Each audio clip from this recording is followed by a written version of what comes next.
about that E, and it actually is a number, just like a pi or an I. So it would be kind of like the third mathematical number that you will learn. And we're going to see how that is used in equations. But literally, some guy, and his name is Leonhard Euler. So if you flip it over on the next page, mathematician. He was the gentleman that is recognized for finding this number. But in the 1600s, 1700s, even earlier than that, 1500s, when a lot of like new math was created, so beyond the algebra, with like the Pythagoreans created a lot of the geometry, the Pythagorean identity. They did a lot with triangles. The Babylonians were even before that. So like those are old mathematicians. Newer mathematicians, which really aren't new, but we're talking about the 1700s here. Leonhard Euler is credited for finding this number E. And really, like they kind of, their whole life, their goal was to do math and to find something new in math. And they took formulas, they just tried numbers and continued to work all day, all night, kind of like an artist.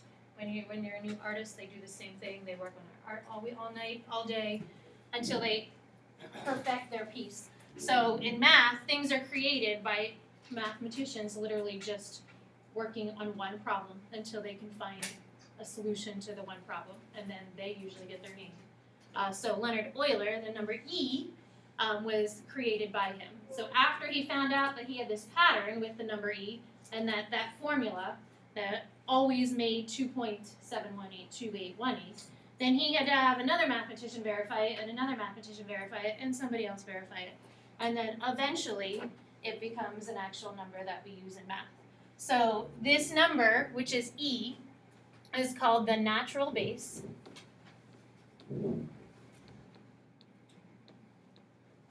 And the reason it's called the natural base is because it actually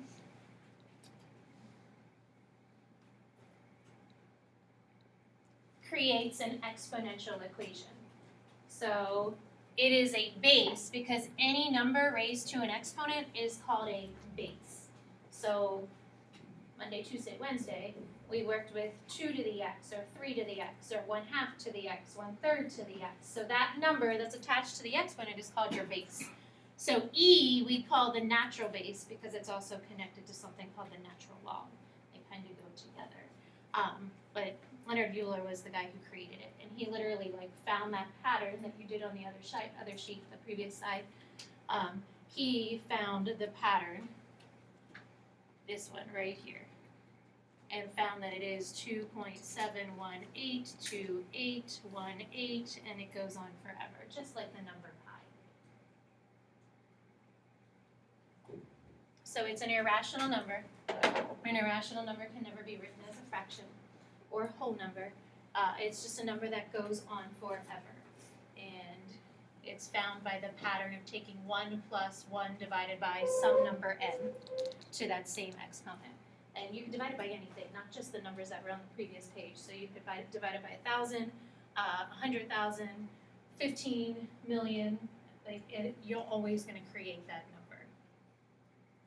So we're going to look at some problems today that involve E, and in real life, there are actually a lot of different types of application word problems. Even with like meteorology, a lot of equations that are created and found involve this as a base. So we're going to look at some problems that involve the base. But the first couple of problems here are just getting you to kind of use the E with an exponent. So it says simplify the following natural base expressions or expressions involving the number E. Now, in order to simplify this, I don't want you to put this in your calculator. I just want you to use properties of exponents. So keep the E in the problem. Just kind of reduce it, simplifying it using the properties of the exponents that we did in the previous chapter. So A is pretty straightforward because this is like having 2 to the 6 times 2 to the third, except it's e to the 6 times e to the third. So what would you do with those exponents? Maggie? Add them. So this becomes e to the 9th, yeah. So keep the e as the base. We're just applying those properties of exponents. So letter B, we have 18e to the 6th divided by 2e to the 4th. So Holly, that would become, yeah, divide the numbers. 18 divided by 2 is 9. Subtract the exponents. 6 minus 4 is 2.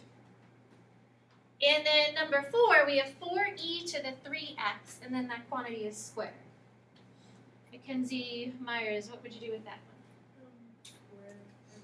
Yeah, square everything. So the 4 is squared, the exponent of the e is squared. And what's that become? So you said 16e, and then I heard a 9. X squared, yeah. So you're squaring literally everything. Questions? Now I want you to get out your calculator. Because the next group of problems say use your calculator to evaluate. And we will need your calculator because, especially the graph, like the number E is 2.7182818, and you're going to kind of need your calculator to help you evaluate in order to graph. So when you're plugging it in your calculator, there are 2 different locations where you can find the E. The one is just an E by itself. The other one actually creates it with an exponent, and that's the one that I'd like you to use. See if I can show you this quick here.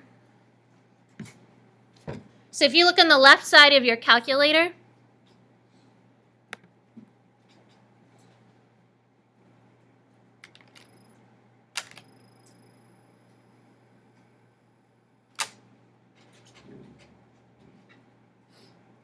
so on the left side of the calculator, you see the LN, and above the LN in yellow, or maybe yours is green or blue, but it says e to the x. That's the one that I'd like you to use because that already creates it as an exponent for you instead of using the one that's above.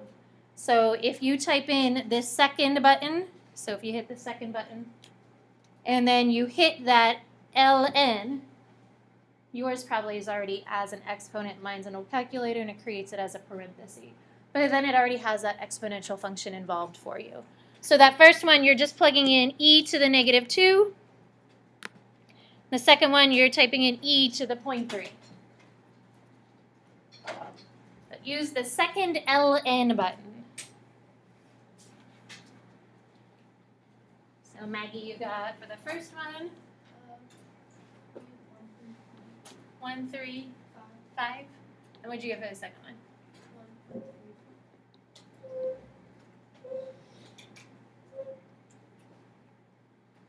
So that's just kind of making you aware of where it is on your calculator, how to use that exponential button. So second ln is the button we'll be using. We'll be using the ln button later on in the chapter. So we're going to see if we can graph this. A function of the form y equals a e to the rx. So the a is still the initial amount. That's the same thing as the exponential growth and decay problems that we did Monday and Tuesday. E is called the base. The r is still the rate. So that rate is still there in the problem. And then the x value is what we would generally plug into. It says when a is greater than 0 and r is greater than 0, the function is an exponential growth function. So if the rate is bigger than 0, it's growing. I'm sorry, yeah, positive. If the rate is positive, it's growing. And then if the rate is negative or less than 0, it's decaying. But both of those state that the a value, the initial amount, has to be positive. So if the initial amount is negative, then it's going to do the opposite, because the graph is going to do the opposite. So we're going to use the calculator to help us graph this. So if you want to go to your y equals button in your calculator. And we're going to plug in 2e to the 0.6x. I do need to still see a t-chart, even though you're using the calculator to help.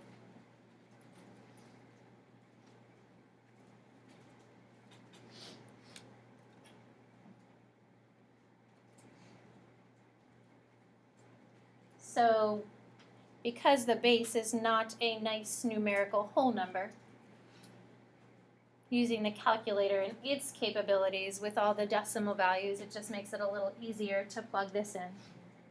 So when you go into your calculator, hit the table of values, I still want to see the 5 values that we would be using if we were graphing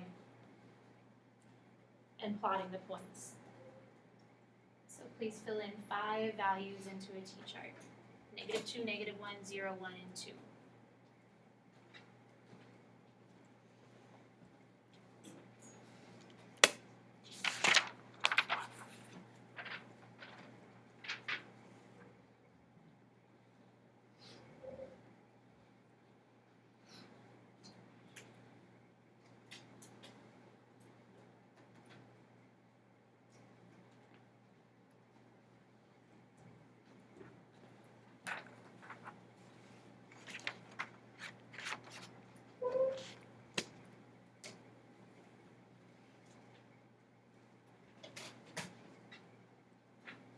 And then after you have them, you can plot those 5 points. So we can see that this one is growing. The rate is greater than 1 or 0.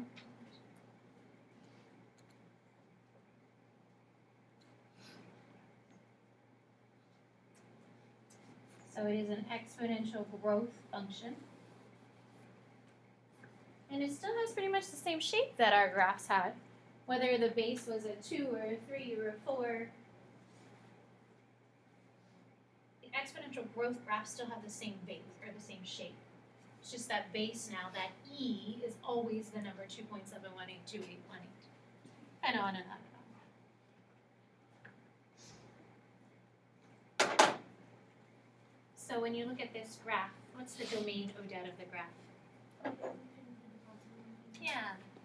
And that's the same domain that we have for a growth function and a decay function. So any exponential function can have a domain of -infinity to positive infinity. Odette, what would you say the range is? Yeah, what goes around those? Parentheses. So it's never going to touch the number 0 because anytime you have a base with an exponent, it's never going to be 0. Never. There's no way we can get that value to go down to the number 0. So any number to an exponent can never be a number 0. So if you flip the page, I think there's one other graph on the next page. Before you graph this in your calculator, can anybody just look at the equation and tell me which way this graph would move? Just by looking at the equation, how does this translate? Because that's something that you need to really start doing without relying on the calculator, just knowing how a graph translates. Gavin, how does it translate? Yeah, so this part moves it left 1. That part moves it down 2. Nice job, Gavin. But we've now, I think, graphed 5 different types of functions, maybe 6, and they've all had that h and k in it. So now by looking at any equation and knowing where that h and k is, every graph shifts the same way. So you can plug this one into your calculator as well. List that T chart again.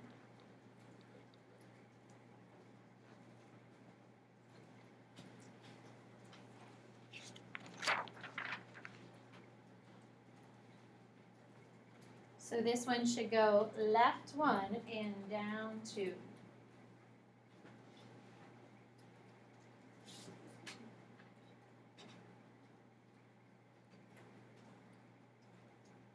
Oh.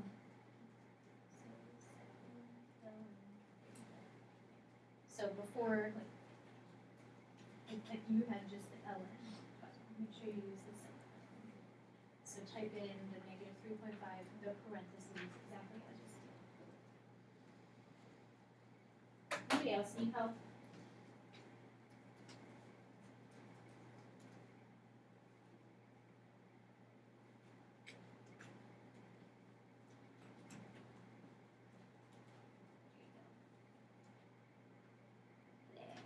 That's much better.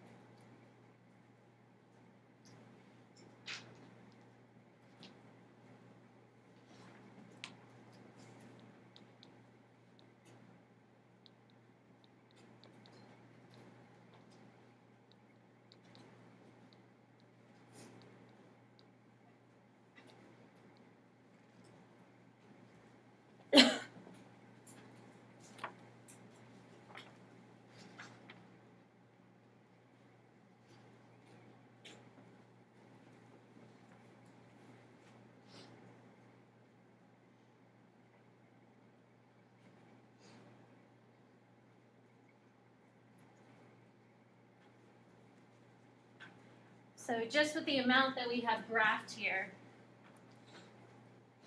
the 5 points are actually really close together, whereas if we would graph a -3 or a -4, it would start increasing on the left there.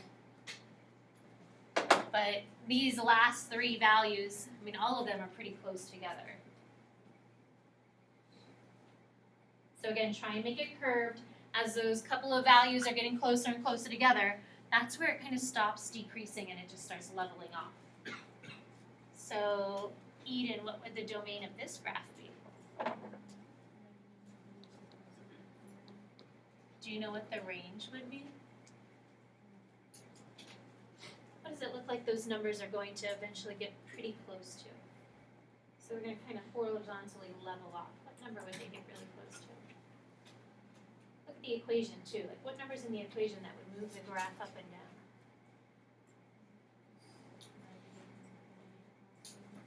So it will go up to positive infinity because this side is going to go up to positive infinity. Does anybody know what what the lowest value would be, Holly? -2.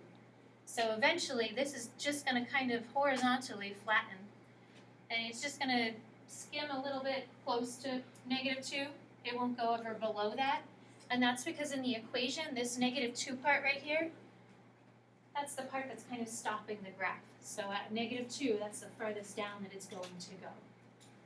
So the part that it shifts either up or down is going to always be part of your range. Questions?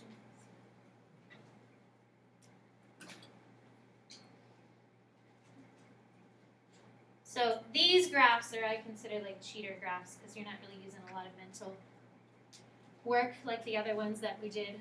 You can do all mentally. But unfortunately with the number, the E in the problem and being that base, and it being a decimal, you can't do a lot of it mentally. I mean, maybe Matt could, but we all can't be as great as you, right? So in the example 4, it says evaluate the function. We did evaluating functions way back in chapters 2, 3, and 4. Haven't done a lot of evaluating lately. What does it mean to evaluate? Julian, what does it mean to evaluate? You just find what it gives you if you plug in something for x. Yeah, and you're usually going to get an answer out. So you're plugging something in for x, you're getting an answer out. So evaluate means you're usually going to have a numerical value as a solution. So in this case, whatever's in place of x is what you're plugging in to the problem. So that's our input. So we want to find f of 3.2, which means plug in 3.2 for x. You're going to get out a solution for y. Or in this case, we're getting out a solution for the function. So the number inside the parentheses represents the number you're plugging into the equation. Julian, what number did you get out? I got 4.451. Yeah.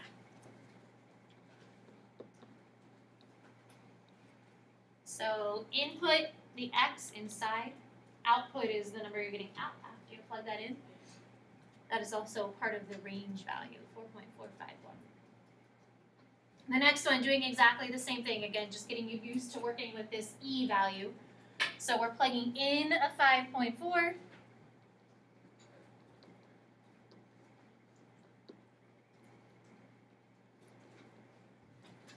This time the exponent is negative, so you can kind of see the difference of having a positive exponent versus a negative exponent.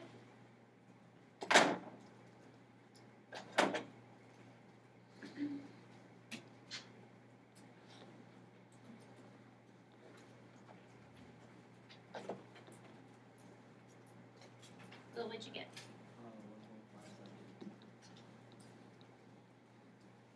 1.57. So this function would be decaying because the exponent is negative. So that graph is starting up high, but it's going down. That's because there's a negative exponent. Whereas the one above, this graph would be increasing or growing exponentially. It's going to be a growth graph, and that is because the exponent is bigger than 0. So positive exponent, the numbers should go up. A negative exponent, if we looked at the graph, the numbers would be going down as x is getting larger. So I believe there are 2 application word problems that we're going to look at. The first one is actually a meteorology question dealing with temperature, air pressure, air density. So if it's 60 degrees outside and we have a height h somewhere above sea level. So sea level is generally where they give your measurement of height from. So a mountain is so high above sea level. The air pressure in pounds per square inch can be modeled by the equation P equals 14.7 e to the negative 0.0004 h. So when you watch the weather, they sometimes talk about air pressure and air density, the barometric pressure, the humidity. A lot of those equations, formulas, involve algebraic numerical values. So the air pressure, and then the next one says the air density, which is pounds per cubic inch, so that's more like thinking about volume there, can be modeled by the equation D equals 0.0761 e to the negative 0.0004, and then times the height. So the question for A says, what's the air density at 1,000 or 10,000 feet above sea level? And then I believe the next question asks for the air pressure at 507 feet above sea level. So we're not really creating this equation, it's already given. It's a standard formula that you would use for air pressure or air density. But just getting you to see that this number is involved in a lot of different equations and formulas that you would use outside in the world around you. Now, you might not actually be calculating air pressure unless you're going to become a meteorologist, but just to show you how it does work. So the first one is wanting the air density, so make sure you're using the air density equation. Again, this is based off of how high you are above sea level. The higher you are, our numbers will obviously change.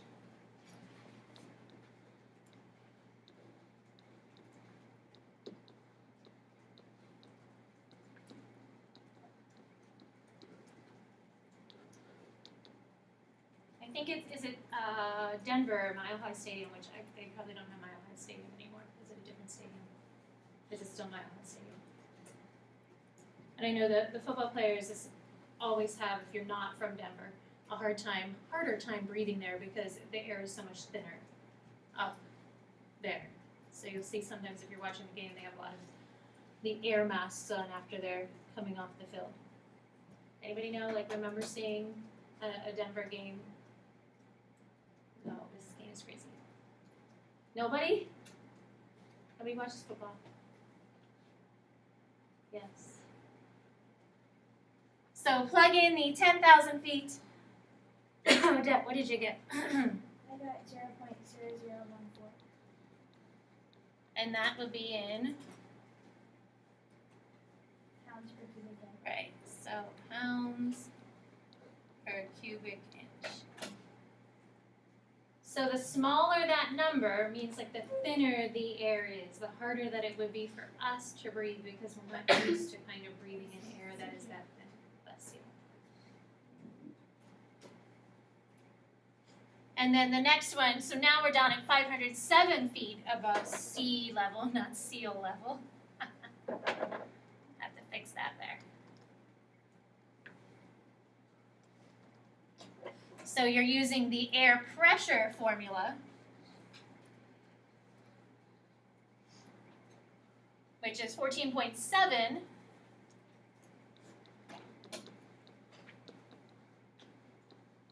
and now we have the 507 feet.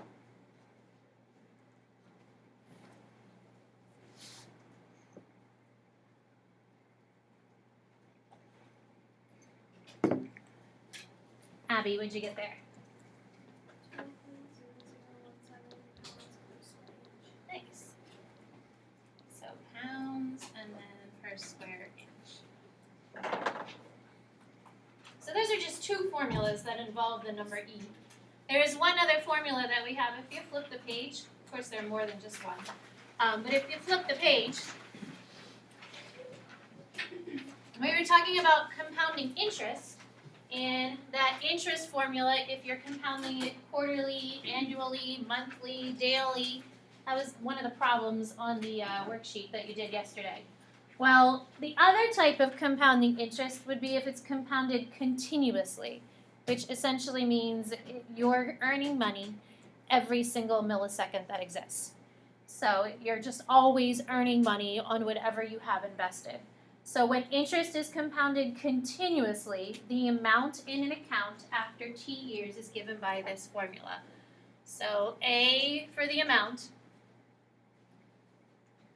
and then we have a P for the principal. This one's the PLE form. That means the money that you're plugging in or investing into your account. Or you're buying a car, so it's the money that you are borrowing. And then we have an E. That E is used because it's compounded continuously, because that number is kind of a value that as your value is increasing to infinity, it's going to eventually approach that 2.718. And then we have the rate times the time as the exponents. So R is the rate expressed as a decimal. We'll put T in here as time as well. So when a problem says your amount is compounded continuously versus compounded annually or quarterly or daily or yearly, then we use this formula. And we call it the PERT formula, P-E-R-T, something easy to remember it by. At one point there was a PERT shampoo. It was in a green bottle when I was a kid. I don't think they make PERT shampoo anymore.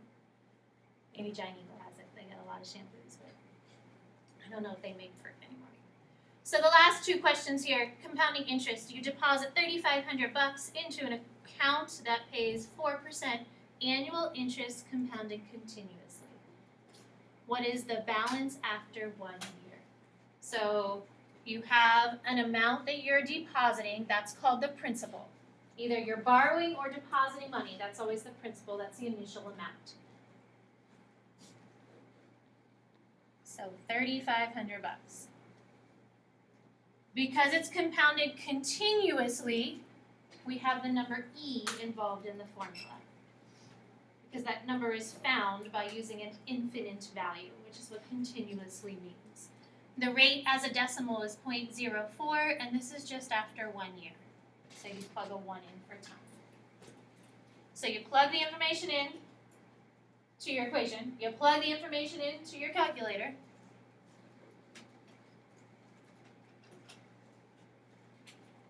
And an answer should pop out. Julian, what did you get for an answer? 3,642.84. 84 cents. So after 1 year, you have an extra $143-ish.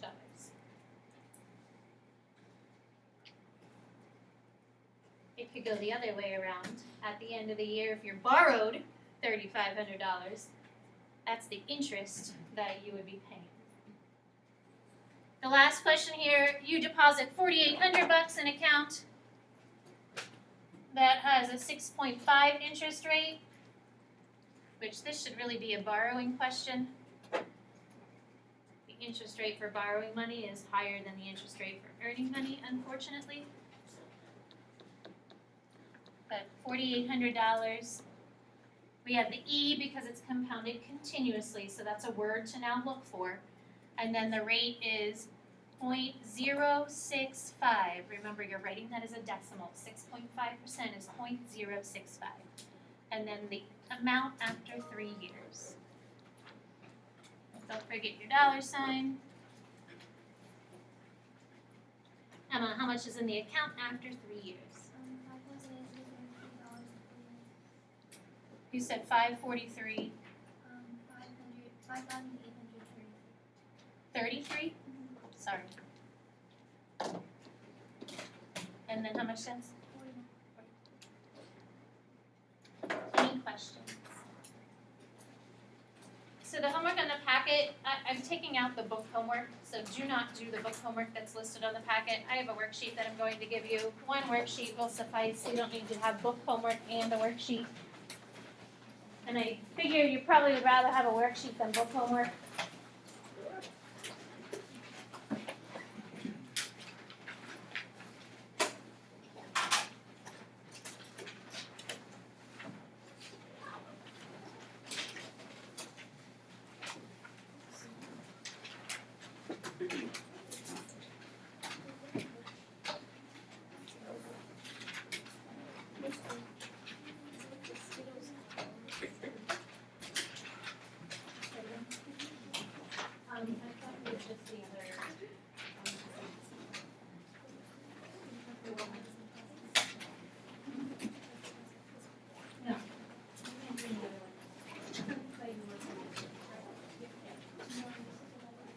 on the worksheet, the first 8 problems are just simplifying the expression. So add the exponents, multiply the power that's on the outside. There's 2 graphs. Make sure you graph a T-chart there.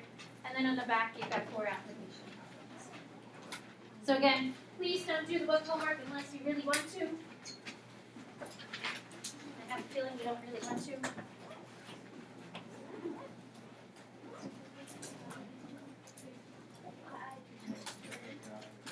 You really want to do the book homework? Is that what it is? She's going to do both. No book homework? You'd rather have book homework instead of work? Why not? What about email?